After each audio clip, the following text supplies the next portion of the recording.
My name is Emma Milker, and at 26 I never expected to become the center of a family war. When my beloved Grandma Eleanor passed away last month after her long illness, I discovered through my cousin's accidental text that I was deliberately excluded from the while reading. Despite the knot in my stomach, I showed up anyway. "We already divided everything," my Aunt Judith announced with a smirk. "You weren't invited for a reason."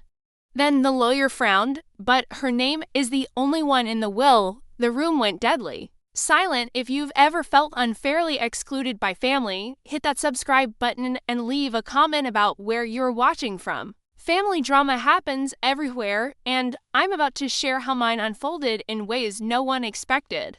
Growing up as the daughter of Grandma Eleanor's youngest son, Robert, wasn't always easy. But my father made sure I had a happy childhood. He was the family rebel who chose to become a high school teacher rather than join the family investment firm.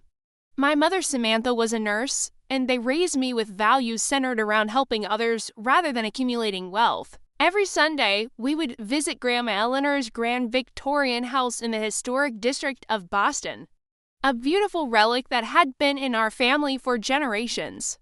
When I was 12, everything changed. My father died suddenly of an aneurysm, and my mother struggled to cope both emotionally and financially.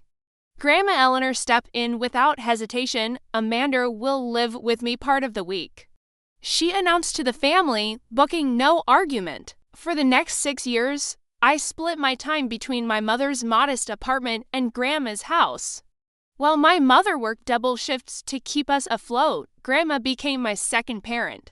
"You're like me, Amanda," she would tell me as we sat in her garden. "You see people for who they are, not what they can give you." Her words shaped me more than she ever knew. Grandma Eleanor wasn't your typical wealthy widow.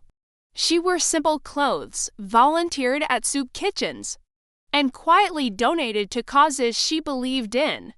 The grand house was her one indulgence, a home filled with memories rather than showcased wealth. My Uncle Philip and Aunt Judith never understood her choices. They lived in modern mansions in the suburbs, drove luxury cars, and constantly pressured Grandma to live up to her status. When I decided to follow my mother's footsteps and become a nurse, specifically choosing hospice care, my extended family was perplexed. Uncle Philip cornered me at Thanksgiving dinner when I was 21. "You could work for the family business, Amanda. Why waste your time on a career with such a low ceiling?" He swirled his expensive bourbon while looking down at me. "Your grandmother could make one phone call and set you up for life." I simply smiled and said, "I want to earn my own way." Uncle Philip, my cousins Rachel and Nathan, both products of prestigious business schools and working for their father, found my choice incomprehensible. They had grown up expecting inheritance and connections to pave their way. Rachel once asked me completely seriously, "But don't you want to be rich?" The concept that I might value something beyond money was foreign to them. As Grandma aged into her 80s, her health began to decline. I started visiting her twice weekly, bringing groceries, helping with medication, and often just sitting with her. We would bake together using her old recipes, the same ones she had taught me as a child. Her spice cookies were legendary in the family, but I was the only one who knew the secret ingredient was a dash of black pepper. "You've got flour on your nose again," she'd laugh, reaching up with a tissue, even as her body weakened. Her mind remained sharp and her wit quick, during these visits, she would tell me stories about our family history that no one else seemed interested in hearing. How her own grandmother had been one of the first female doctors in Massachusetts. How the family fortune had originally come from her grandfather's invention of a specialized textile machine. Stories of struggle, perseverance, and occasional failure that humanized our family beyond the polished facade presented at holiday gatherings. "Remember, Amanda," she told me during one such afternoon, "wealth doesn't make a person worthy. How they treat others when they think there's nothing to gain, that's the true measure of character." Meanwhile, as Grandma's health issues became more pronounced, the rest of the family visited only sporadically. Uncle Philip would stop by monthly, spending more time examining the condition of the house than connecting with his mother, and Judith would bring expensive gifts that Grandma had no use for, then leave after precisely 1 hour. My cousins rarely visited unless there was a holiday meal involved. The December before Grandma passed, she gave me a small wooden box. "This was my mother's," she said, placing it in my hands. Inside was a simple pearl necklace, nothing flashy or particularly valuable. "It's beautiful," I said, genuinely touched. "I want you to have it now," she insisted. "The others would just see pearls, but you'll understand their value comes from who wore them." I had no idea then that this small gift would later be held against me. The last conversation I had with Grandma, just a week before she passed, still echoes in my mind. She was having a good day, sitting up in her favorite chair by the window. When I was about to leave, she took my hand with surprising strength. "Amanda, I've been watching all of you for years," she said, her blue eyes clear and direct. "I want you to know that I see everything, and soon I'll be making things right." I assumed she was talking about finding peace before her passing. I had no idea she was planning something that would change all our lives forever. The first major rift in our family happened 3 years ago when Grandma was 85. Uncle Philip called a family meeting at Grandma's house, ostensibly to discuss her care. When I arrived, I found not just family, but also a real estate agent waiting in the living room. "We've been discussing selling the lake house," Uncle Philip announced, referring to our family's vacation property in New Hampshire. Grandma had spent every summer there since she was a child. "It's sitting empty most of the year, and the maintenance costs are ridiculous." I glanced at Grandma, whose expression was carefully neutral, but I knew her well enough to see the tightness around her mouth. "Has Grandma agreed to this?" I asked. Uncle Philip waved dismissively. "Mother understands it's the practical choice. At her age, she can't enjoy it anymore anyway." "Actually," I said, "we were just talking last week about her wanting to spend a few weeks there this summer." The room went silent, and Judith cleared her throat. "Amanda, dear, perhaps you misunderstood. Mother knows her limitations." Grandma finally spoke up. "I did say that to Amanda. I have no intention of selling my lake house." The real estate agent awkwardly excused herself, and once she left, Uncle Philip turned on me. "You always do this," he snapped. "You think you know what's best because you spend more time here, but you don't understand the financial considerations." "What I understand," I replied evenly, "is that Grandma should make her own decisions about her property." That night, after everyone else had left, Uncle Philip cornered me in the kitchen. "Listen carefully," he said, his voice slow. "You may think you're special to her, but you're pushing your luck. Don't forget who built this family's wealth, and it certainly wasn't your father. The job about my father's done, but I stood my ground. This isn't about money, Uncle Philip.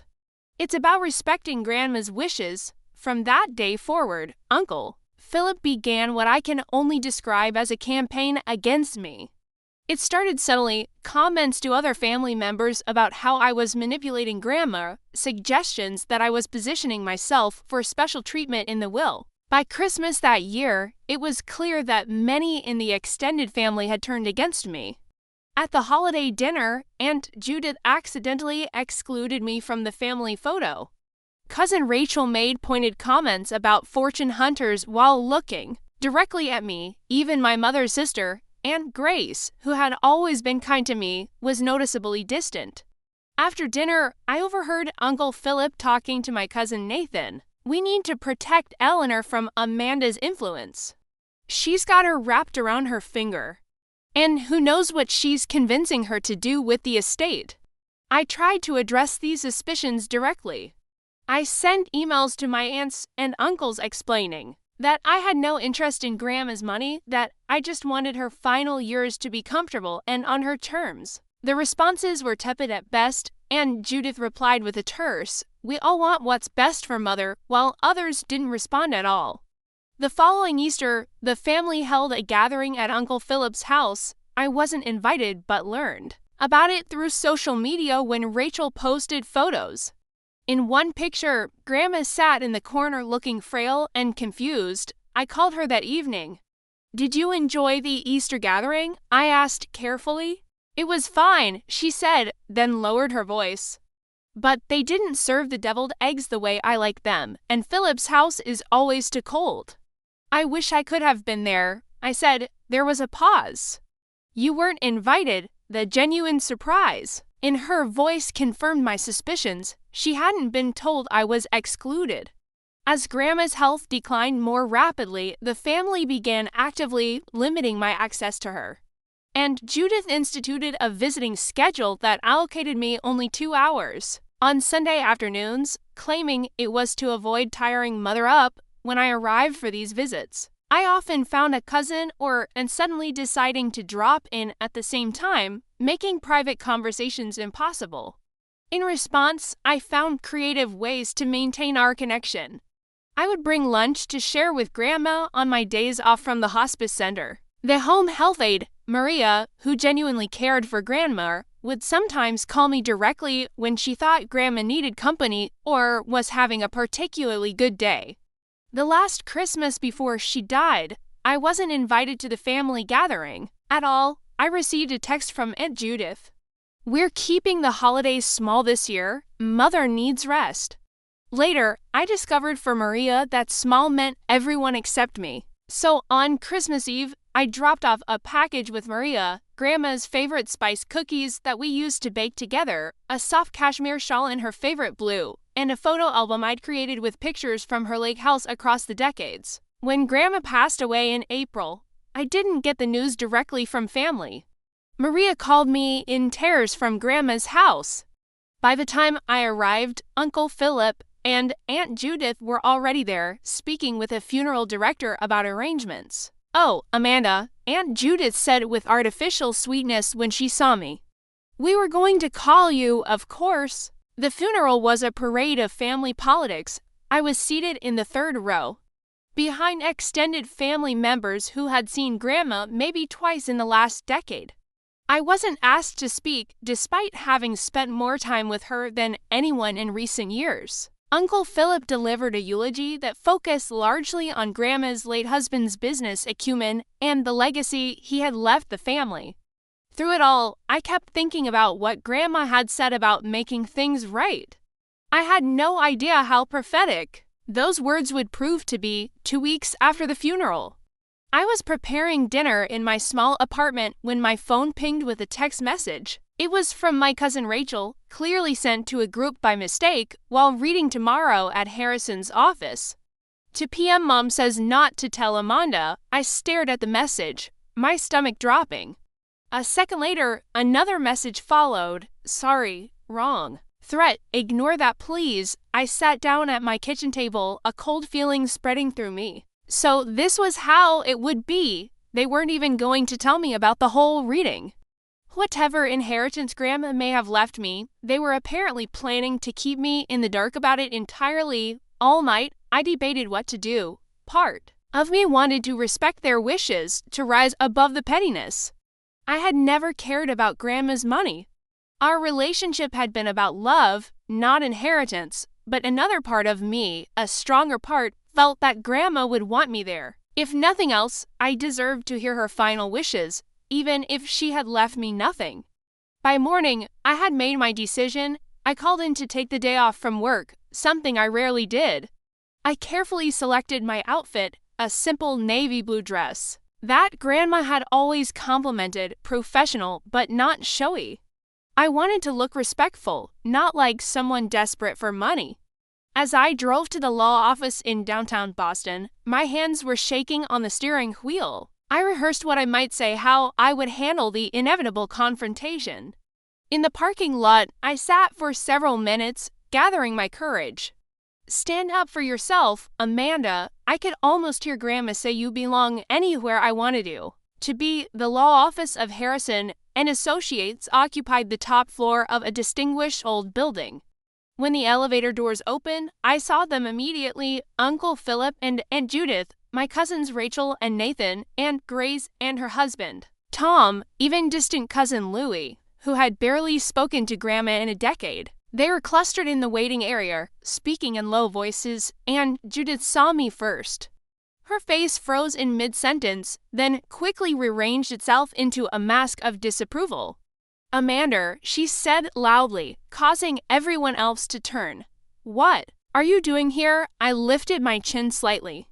"I'm here for Grandma's while reading." Uncle Philip stepped forward, physically placing himself between me and the group. "You weren't invited. This is for family." "I am family," I said simply. "You know what he means," Rachel interjected. "Family who respected Grandma's wishes instead of trying to influence her." Before I could respond, a door opened and an elderly man with silver hair and kind eyes appeared. "Are we all here for the Eleanor Miller estate?" he asked, then noticed the tension. "Is there a problem?" And Judith stepped forward with her most charming smile. "Mr. Harrison, there seems to be a misunderstanding. Amanda wasn't supposed to be included in today's reading." Mr. Harrison looked confused. "Ms. Amanda Miller?" "Eleanor's granddaughter. Yes, that's me," I confirmed. He consulted his clipboard. "Then you're definitely supposed to be here. Please, everyone come in." The conference room was elegant, but not ostentatious, with a long mahogany table and comfortable leather chairs. I took a seat near the door, feeling every eye on me. The whispers were barely concealed. She must have found out somehow. "Philip is going to be furious after everything she pulled with the lake house." Mr. Harrison cleared his throat, bringing the room to order. "Before we begin, I should mention that I was Eleanor's friend, as well as her attorney for over 30 years. She was very specific about her wishes, and I intend to honor them exactly." He began to reach for a folder, but Aunt Judith interrupted. "Mr. Harrison, I feel I should explain the situation with Amanda. She wasn't invited today because we've already discussed the distribution of most items. We didn't want to waste your time." I felt my face burning as everyone turned to look at me again. "We already divided everything," my aunt announced with finality.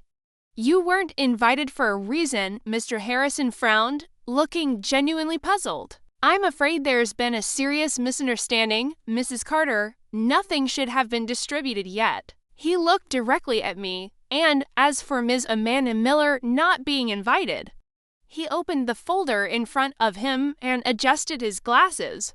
"That would be highly irregular, considering the contents of the will." "What do you mean?" Uncle Philip demanded. Mr. Harrison looked up, his expression professionally neutral, but with something like satisfaction in his eyes. "I mean that her name is the only one in the will." No, the room went deadly silent. I felt as though all the air had been sucked out, leaving us in a vacuum where no one dared to breathe. "That's impossible," Uncle Philip finally sputtered.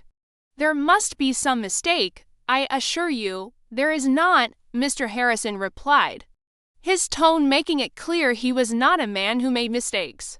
"Perhaps it would be best if I simply read the will as Eleanor intended." Mr. Harrison put on his reading glasses and began in a clear, steady voice.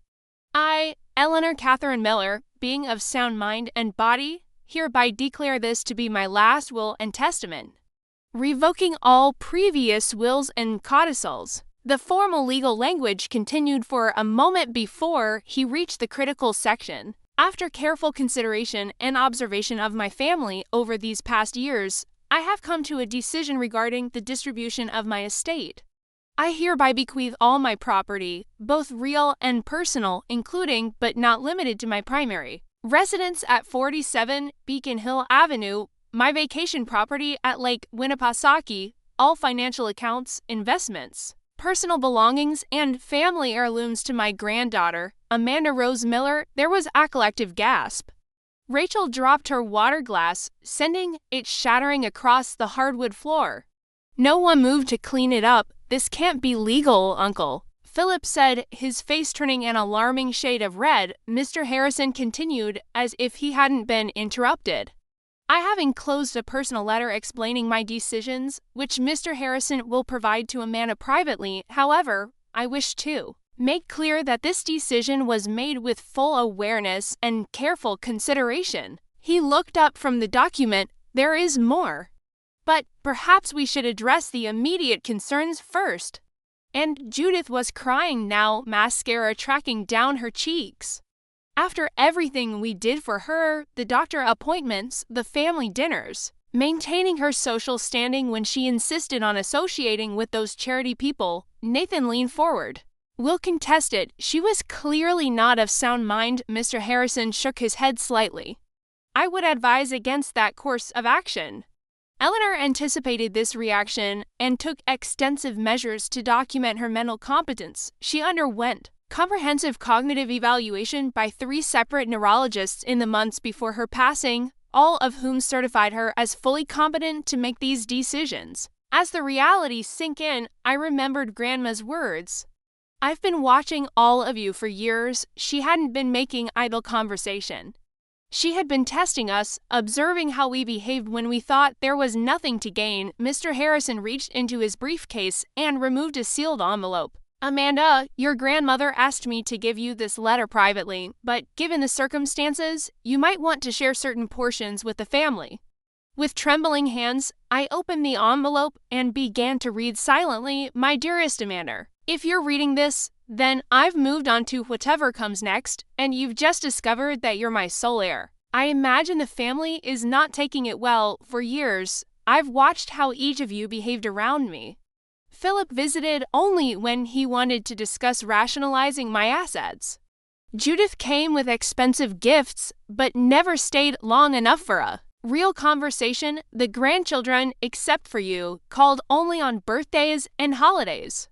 But you, Amanda, you came because you wanted to be with me. You listened to my stories, baked my recipes, and treated me like a person, not a bank account, waiting to be accessed. I've been conducting a test these past years. I deliberately mentioned valuable items around different family members to see how they would react. I watched who asked about my health and who asked about my portfolio. I noticed who helped because they cared and who helped because they thought they should. You were the only one who never failed the test, with love and complete confidence in you. Grandma Eleanor, I looked up from the letter, tears streaming down my face to find the room in chaos. Uncle Philip was on his phone, presumably calling. His lawyer, Aunt Judith, was berating Mr. Harrison about undue influence. Rachel was sobbing dramatically while Nathan stared blankly at the wall. There's something else you should all know, Mr. Harrison said loudly, cutting through the noise. Eleanor documented everything. She kept meticulous records of visits, conversations, and behaviors. She installed a security system in her home 2 years ago that tracked who came and went. She saved text messages and emails. She even recorded some conversations, which is legal in Massachusetts as long as one party consents. He opened another folder. Furthermore, Eleanor was aware that items had already been removed from her home without her permission. She maintained a complete inventory, with photographs of all her possessions. That's ridiculous, Aunt Judith scoffed, but her voice lacked conviction. Is it? Mr. Harrison raised an eyebrow. Then perhaps you can explain why the Tiffany lamp from the study is currently in your living room, or why Eleanor's diamond tennis bracelet was worn by Rachel at a charity event last month, or why paintings from the lake house have been photographed in Philip's office. The color drained from their faces. The will includes a condition. Mr. Harrison continued. Any items removed from Eleanor's properties must be returned within 30 days. Failure to do so will result in legal action. Uncle Philip finally exploded. This is your doing. He shouted at me, pointing a trembling finger. You manipulated a confused old woman. You turned her against her own family.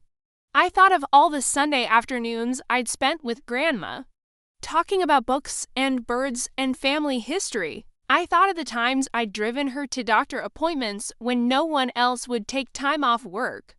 I thought of the simple joy on her face when I brought her favorite ice cream just because it was Tuesday. No, Uncle Philip, I said quietly. Grandma knew exactly what she was doing. She always did. The next few weeks were a nightmare. I left Mr. Harrison's office that day with Grandma's letter clutched to my chest and my family's threats echoing in my ears. Uncle Philip's final words to me were, "This isn't over. Not by a long shot, he wasn't lying. The very next morning, my phone began ringing before dawn. First Aunt Judith, then Cousin Rachel. Then relatives I barely knew, all demanding explanations, making accusations or attempting to negotiate for items they felt entitled to. I stopped answering unknown numbers. But the voicemails piled up. Amanda, this is your Aunt Judith. I expect you to do the right thing here. Your grandmother wasn't thinking clearly. We all know it. Call me back immediately. Hey, it's Nathan. Look, I know we haven't been close, but that silver set was promised to me years ago. I can send you the email where Grandma mentioned it. Amanda, this is Uncle Philip. My lawyer will be contacting you. What you've done is despicable and won't stand up in court. By the end of the week, the harassment had moved online. Rachel posted a thinly veiled attack on social media. Amazing how some people can pretend to care about family just to get what they want. True colors always show eventually. Distant relatives I hadn't spoken to in years were suddenly messaging me, either condemning me or trying to establish a friendly connection now that I had inherited wealth. I changed my phone number and locked down my social media accounts, but the stress was taking a physical toll. I wasn't sleeping. I had constant headaches. And my supervisor at the hospice center noticed I was making small errors I never would have made before. Amanda, is everything all right? She asked after I forgot to document a medication change. This isn't like you. I broke down and told her everything. She immediately insisted I take a week of personal leave. Your patients need you at your best. She said kindly, take some time to get your legal affairs in order. During that week, I finally visited Grandma's house, my house now, according to the will. I used the key I'd had for years and walked into the silent, empty rooms that still smelled faintly of her perfume. But something was wrong. The house felt hollow, with conspicuous empty spaces on walls and shelves, moving from room to room. I began to realize the extent of what had happened. The antique clock that had always stood in the hallway gone. The collection of crystal figurines Grandma had treasured, missing several pieces, her jewelry box in the bedroom, nearly empty. They had already taken so much. Not just valuable items, but things of purely sentimental value, the hand-knit Afghan Grandma's mother had made, the collection of souvenir spoons from her travels with Grandpa, even the worn recipe book where she had penciled notes in the margins. I sank onto her bed, stripped now of the handmade quilt that should have been there, and sobbed until I had no tears left. It wasn't about the monetary value, it was the erasure of her presence, the theft of memories I had hoped to keep close. In the back of her closet, I found a small safe I hadn't known about. After trying several combinations that might be meaningful to her, I finally used her birthday and it opened. Inside was a leather-bound journal, several USB drives, and a note in her handwriting for Amanda, use if necessary. The journal detailed everything, every visit, every conversation, every borrowed item that was never returned. She had been documenting the family's behavior for years, creating a record that would be impossible to dispute. The USB drives contained backup copies of emails, photographs of her possessions, and even audio recordings. One entry from 6 months before her death stood out. Philip visited today, spent 10 minutes asking about my health. Then an hour trying to convince me to streamline my estate by selling the lake property. When I refused, he became quite irritated and said I was being irrational about a depreciating asset. What he doesn't know is that I had the property appraised last month. It's worth nearly double what it was when Harold and I bought it. Philip has never understood the difference between price and value. Another entry was even more telling. Judith brought Rachel for a casual visit today. While Judith kept me occupied in the living room, Rachel disappeared upstairs for nearly 20 minutes. After they left, I checked my jewelry box. As I suspected, my tennis bracelet is now missing. I've updated the inventory and taken photos of the empty space. I wonder if they realize there are cameras in the upstairs hallway now. Armed with this evidence, I contacted Mr. Harrison again. I need to fight back, I told him. They were ready taken so much, Eleanor suspected this might happen, he said gravely. She was very thorough in her preparations. I'll connect you with a litigation attorney who specializes in contested wills and estate theft. The attorney, Sarah Donovan, was a formidable woman in her 50s with a reputation for being relentless. She reviewed Grandma's documentation and immediately began drafting cease and desist letters to everyone who had taken items from the house. This is one of the most well-documented cases I've ever seen. She told me your grandmother was extraordinarily methodical. The legal pushback only intensified the family's campaign against me. Uncle Philip, true to his word, filed a lawsuit contesting the will on grounds of undue influence and lack of testamentary capacity. And Judith began calling my colleagues at the hospice center, insinuating that I had neglected patients to spend time manipulating my grandmother. The director of the center called me into her office.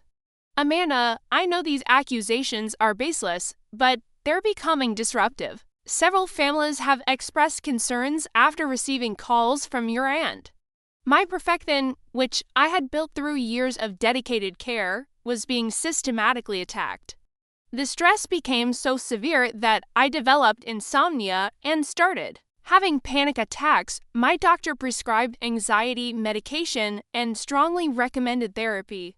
Your physical symptoms are a direct result of this ongoing stress, she explained. This level of family conflict creates genuine trauma. Just when I thought things couldn't get worse, I received an email from a local reporter asking for comment on the Miller family estate dispute that has divided one of Boston's oldest families. Somehow, the story had leaked to the press. That night, alone in my apartment with the curtains drawn, I hit my lowest point.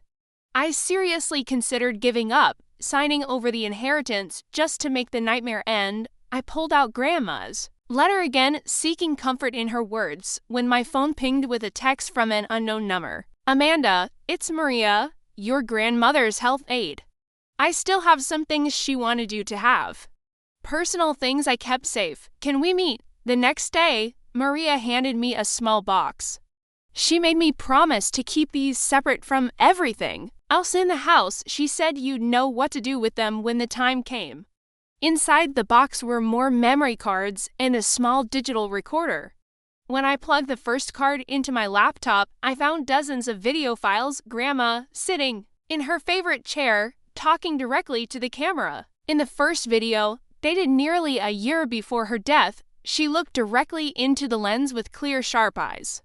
My name is Eleanor Catherine Miller. Today is September 15th, and I am recording this of my own free will, with full mental capacity. As Mr. Harrison can attest, the camera panned to show Mr. Harrison sitting nearby, who nodded and stated his name and the date. I want to explain my decisions regarding my will, Grandma continued. For years, I have observed my family's behavior. I have tested their character and their motivations, and I have made my decisions accordingly. She went on to detail specific incidents, dates, and observations that had led to her decision to leave everything to me. Her voice was strong, her reasoning clear and specific. There would be no way for anyone to claim she had been confused or manipulated. As I watched video after video, I felt Grandma's presence wash over me. She hadn't just left me her possessions. She had left me the means to defend her wishes. She had known exactly what would happen and had prepared for it meticulously in the final video, recorded just weeks before her death. She looked more frail, but her eyes were still bright with determination. Amanda, if you're watching this, then things have gotten difficult, as I expected they might. Remember what I always told you about standing up for yourself. Sometimes kindness means having the courage to enforce boundaries. I didn't raise you to be a doormat, my dear. I raised you to be just like me, and I never let anyone take advantage of me. For the first time since the whole reading, I felt a spark of my old strength returning. Grandma had trusted me not just with her possessions, but with her legacy. I couldn't let her down. The next morning, I called Sarah Donovan. I have something you need to see, I told her, and brought over all the videos and recordings. After reviewing them, she leaned back in her chair with the first genuine smile I'd seen from her. This changes everything. Your grandmother didn't just build a case, she created a fortress. With this new evidence, we developed a comprehensive strategy.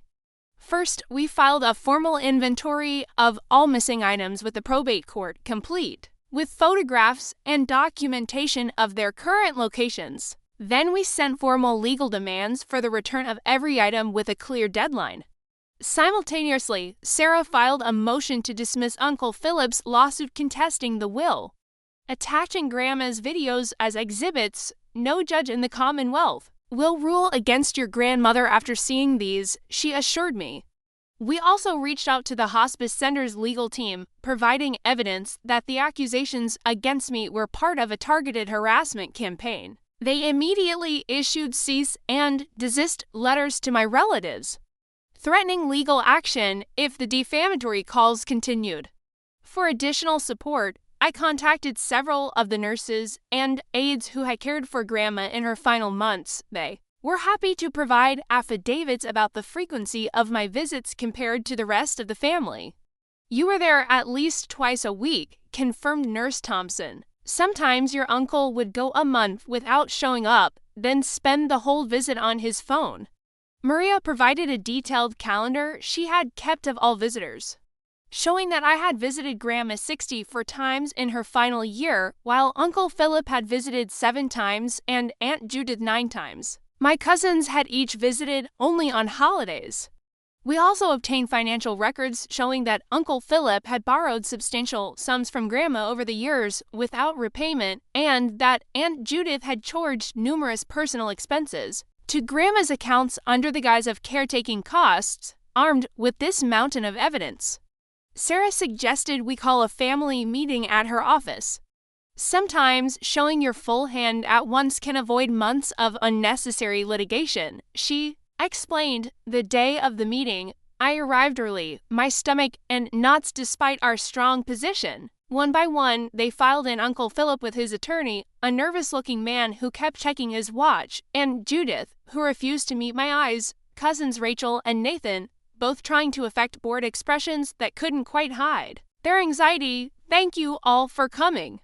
Sarah began once everyone was seated. We've asked for this meeting to resolve some outstanding issues regarding Eleanor Miller's estate. Uncle Philip's attorney immediately launched into a prepared statement about significant concerns regarding undue influence and questions about testamentary capacity.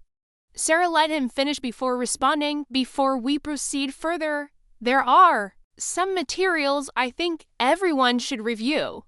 She pressed a button on a remote, and the large screen on the wall came to life with Grandma's face. My name is Eleanor Catherine Miller. Her clear voice filled the room.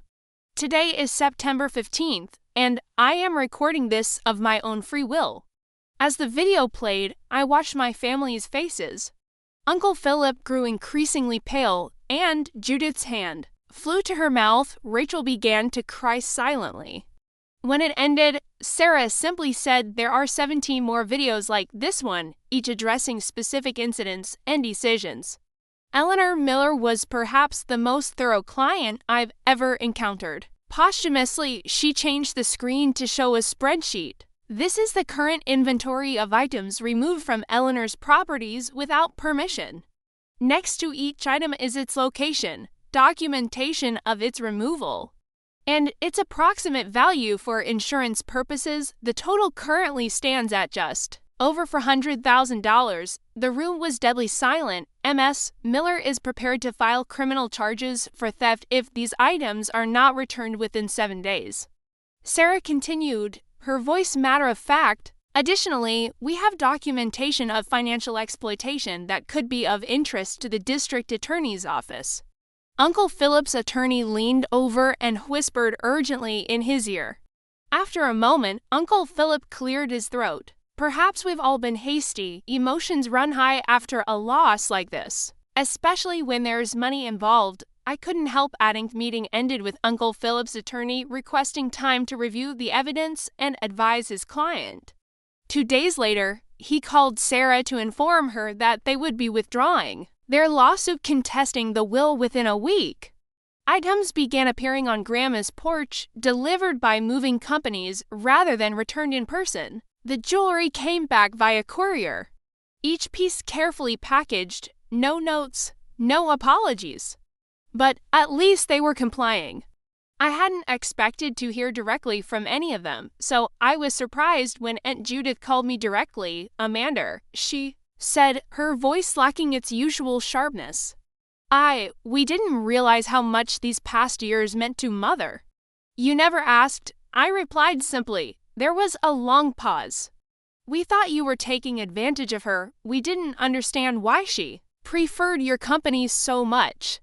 Because I saw her as a person, not a balance sheet. Another pause. Some of us would like to talk, to explain, maybe even to apologize. I considered her words. I'm willing to listen, but I need time after we hung up. I sat in Grandma's living room, truly my living room now, surrounded by the returned items that carried her memory. The victories of the past weeks felt hollow in some ways. I had the house, the possessions, the legal validation, but I'd lost what remained of my family in the process. The next day, I took action.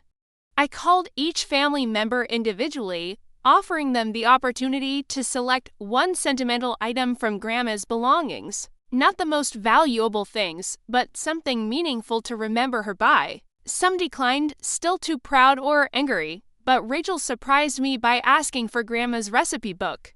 She taught me to make snickerdoodles once, she admitted. It's one of my few good memories with her. Nathan requested Grandpa's old fishing tackle box from the lake house. He took me fishing a few times when I was really little. Before everything got so complicated, Uncle Philip predictably declined my offer, but Aunt Judith asked for one of Grandma's watercolor paintings, a simple landscape of the lake at sunset. She painted it the summer before she married your grandfather. She told me. I always admired it. These small connections didn't heal the deep wounds that had been inflicted, but they were a start. A recognition that Grandma had been more than her wealth. She had been a person who touched all our lives in different ways. The court officially closed the case the following month, confirming me as the sole heir and legal owner of all Grandma's properties and possessions. The victory was complete, but complicated by the knowledge that relationships had been irreparably damaged. As I stood on the porch of Grandma's house, my house, watching the sunset, I thought about how she would feel about all that had happened. The ugliness, the accusations, the greed, but also the final honoring of her wishes. You did good, Grandma, I whispered to the evening air. You saw us all clearly, even when we couldn't see ourselves. 6 months after the reading that changed everything, I sat in Grandma Eleanor's garden, now my garden, watching bees buzz lazily around the lavender bushes she had planted years ago. The property had transformed in subtle ways. I'd kept the character and warmth she had cultivated, but added touches that reflected my own personality.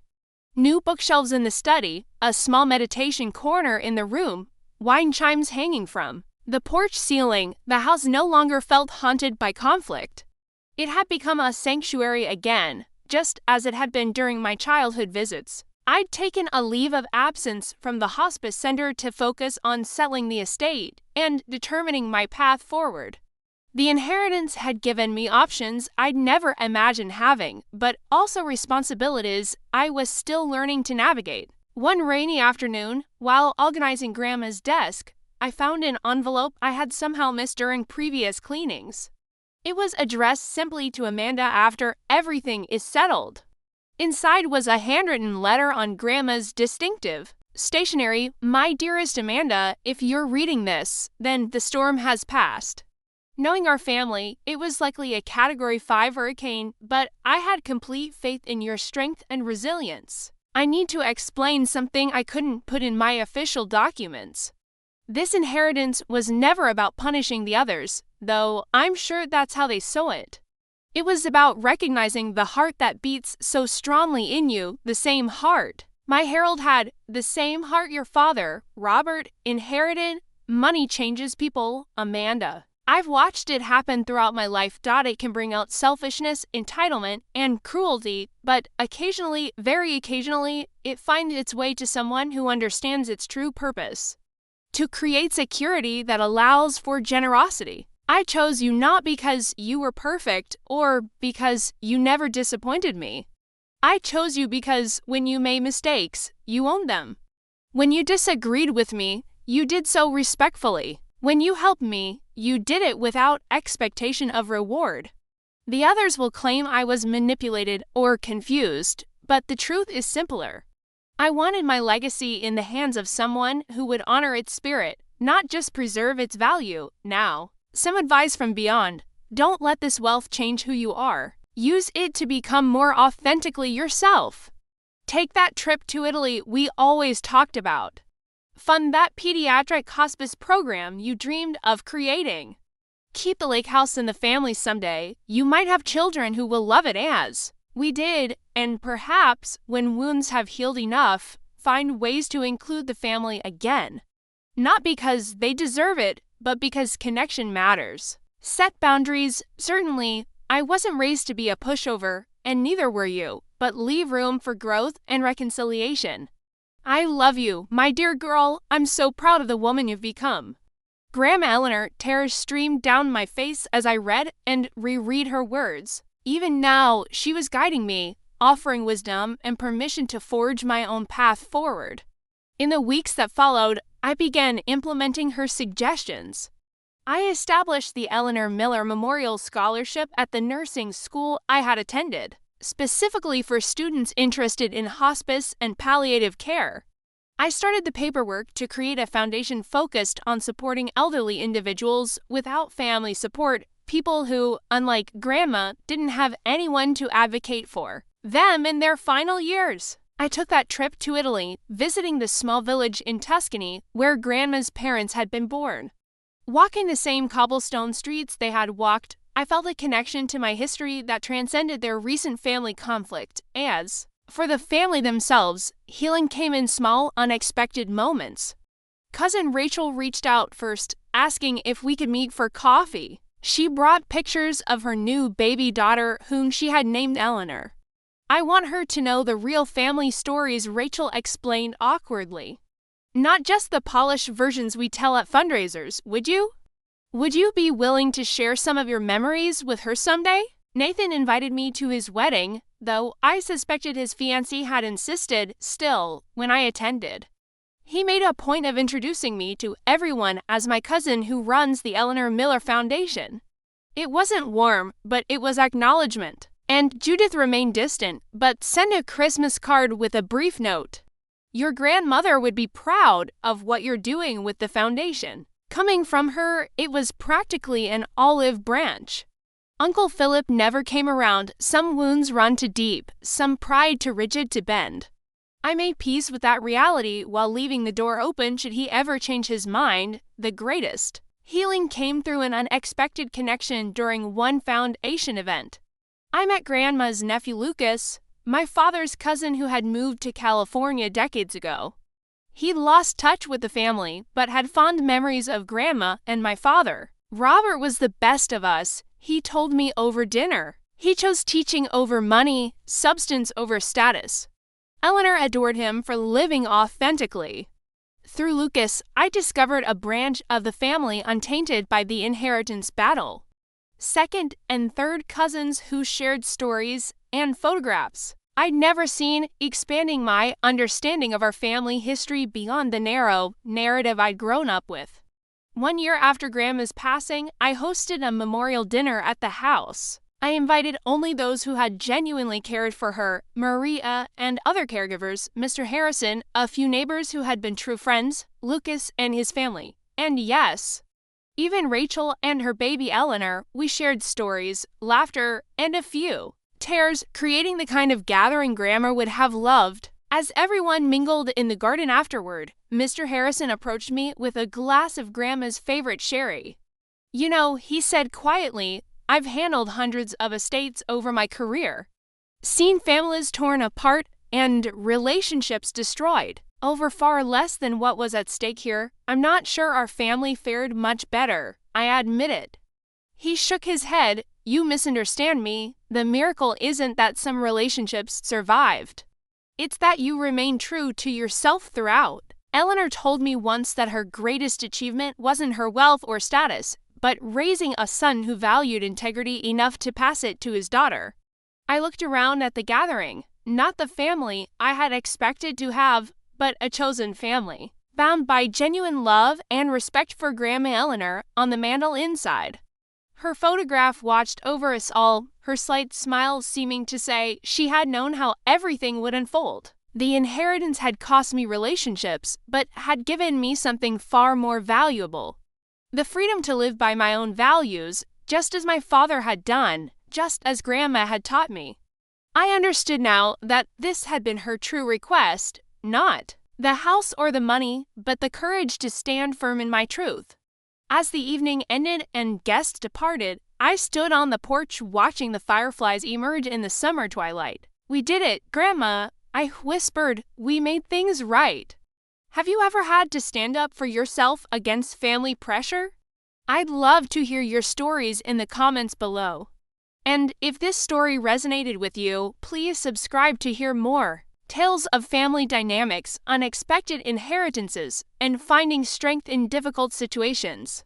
Remember that sometimes the most valuable inheritance isn't measured in dollars, but in the lessons and love we carry forward. Thank you for listening to my story today. May you always find the courage to honor your own truth, just as my Grandma Eleanor taught me.